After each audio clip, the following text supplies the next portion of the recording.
This is the presentation for Chapter 9 in the Rothermel textbook on strategic alliances, mergers, and acquisitions. This chapter discusses alliances, mergers, and acquisitions from the perspective of how they might support a firm's growth and development. The mechanics of actually crafting and implementing alliances or M&A are beyond the scope of this text, but it does provide a good foundation for understanding the different ways that firms can pursue growth through their relationships with other entities. I will use the text's build, borrow, buy framework to examine how alliances, mergers, and acquisitions might contribute to a firm's strategic growth initiatives. This is the build, borrow, buy framework as presented in Chapter 9. It is a series of nested questions with off-ramps to support strategic initiatives based on the responses. The starting point for this framework is the identification of a strategic resource gap. The gap can be taken to mean just about anything that a firm wants to do or would like to acquire, including tangible, intangible, or institutional resources, an integrated strategic capability, or even the addition of a product line, service category, or market presence. If the firm has a hole in what it's doing or a miss in its growth ambitions, it qualifies as a strategic gap. The rest of the framework is developed to suggest means of closing a gap. It does so through a series of 4 questions. How relevant are the firm's internal resources to its growth ambitions? How tradable or available for purchase are the resources that it needs to access? Whether or not there exist other organizations that are willing to become long-term partners with the firm? And last, if there exist other organizations that could be acquired and integrated into the firm. I'll go through each of these questions in a little bit more detail in the next slides. The first option when pursuing growth is always internal development. The organic growth option is always the easiest, both in terms of the money required for the investment and the managerial time and effort required to manage a growth program. This can be achieved in many ways, including scaling existing operations, adding new features to the business through innovation, or entering new markets through greenfield investments. Organic growth is essentially the choice to pursue growth through normal business strategies without alliances, mergers, or acquisitions. When organic growth is not feasible or fast enough, firms start looking for outside help.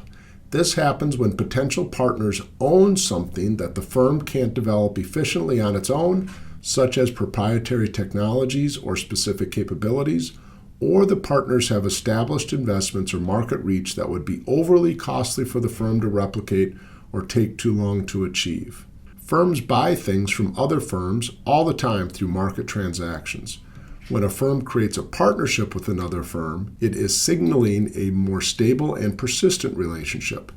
Both sides can benefit as long as the costs and risks of tying up a single source relationship outweigh the flexibility of a market relationship. There are 2 general ways to build long-term partnerships. The first and far more common type is contractual relationships. You will see these throughout any business.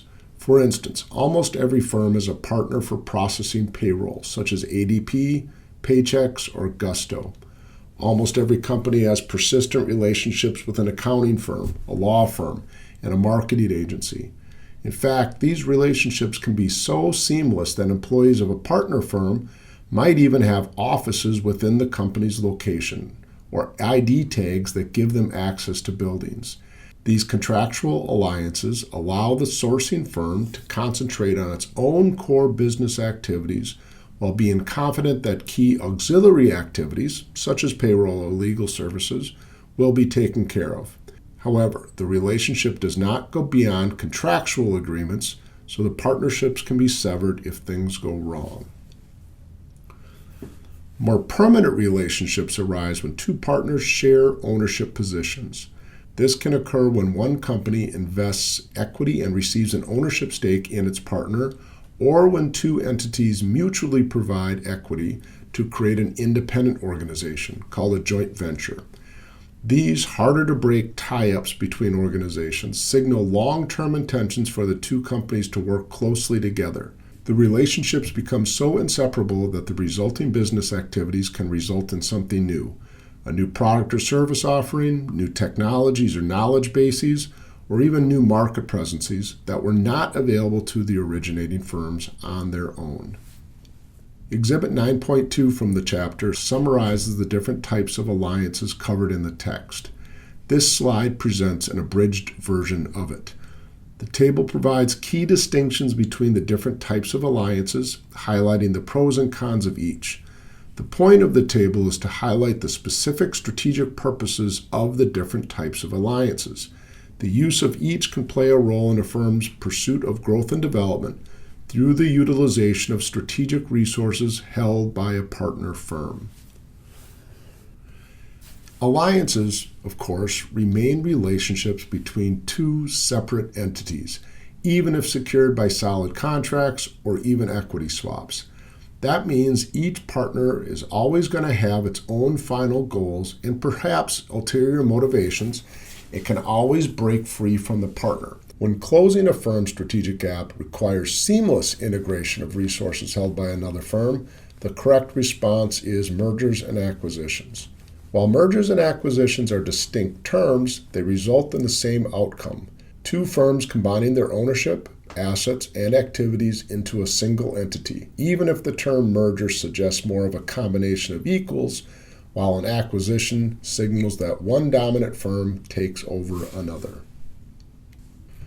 To begin, keep in mind that there are different types of entities that engage in or support M&A activities, in addition to the operating companies using M&A to address their own strategic gaps. Private equity firms are active buyers and sellers of businesses.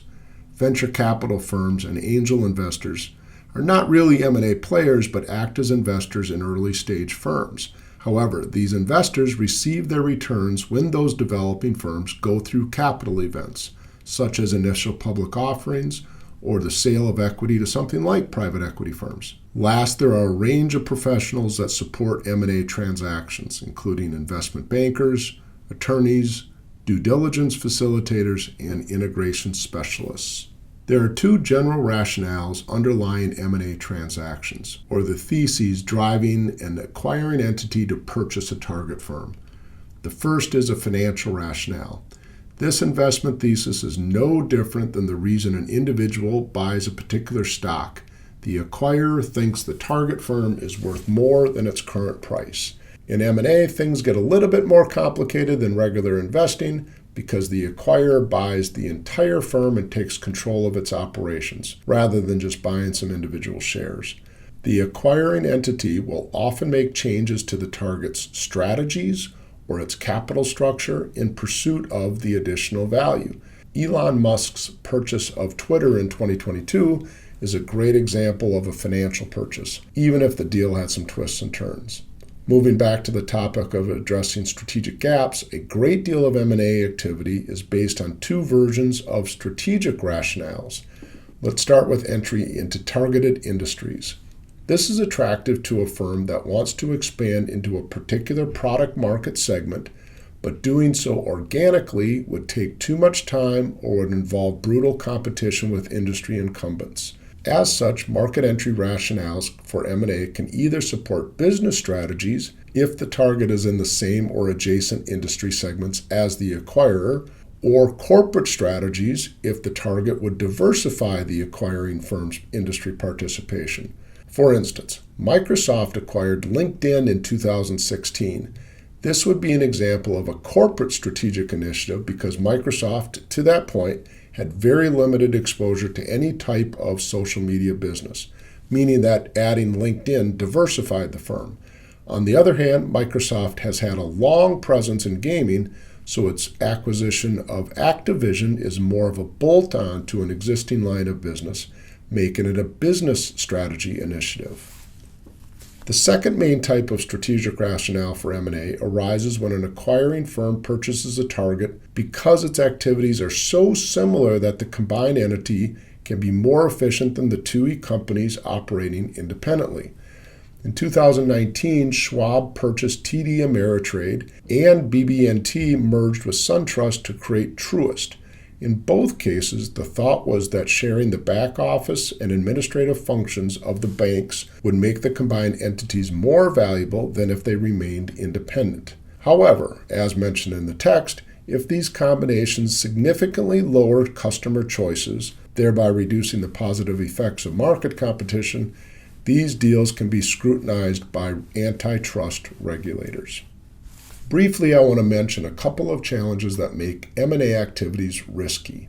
Estimates are that around 50% of M&A deals, despite all the work put into them, fail to generate value for acquiring firms, meaning that they paid more for the target than they eventually earned from owning it.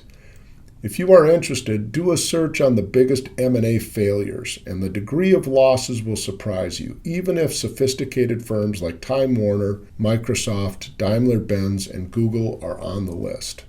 The most prevalent challenge with M&A is hubris, the overwhelming certainty felt by the people pursuing a deal that they have found the right target at an acceptable price and can overcome any challenges presented by the deal.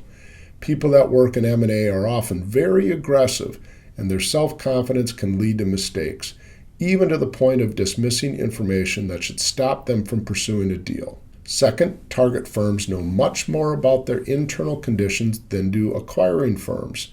Target firms naturally will trumpet their strengths and downplay their weaknesses. While some of this may creep into the sinister, it is also human nature to believe in ourselves.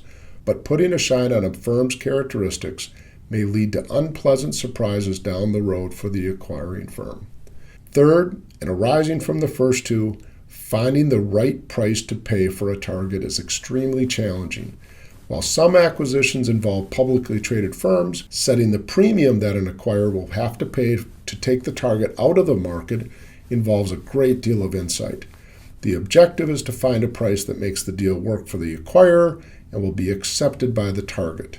Last, even if these first three challenges are avoided, integrating two firms is an extraordinarily difficult task. Post-merger integration requires bringing together people, processes, systems, and infrastructure, and the pressure to make integrated operations work is really high.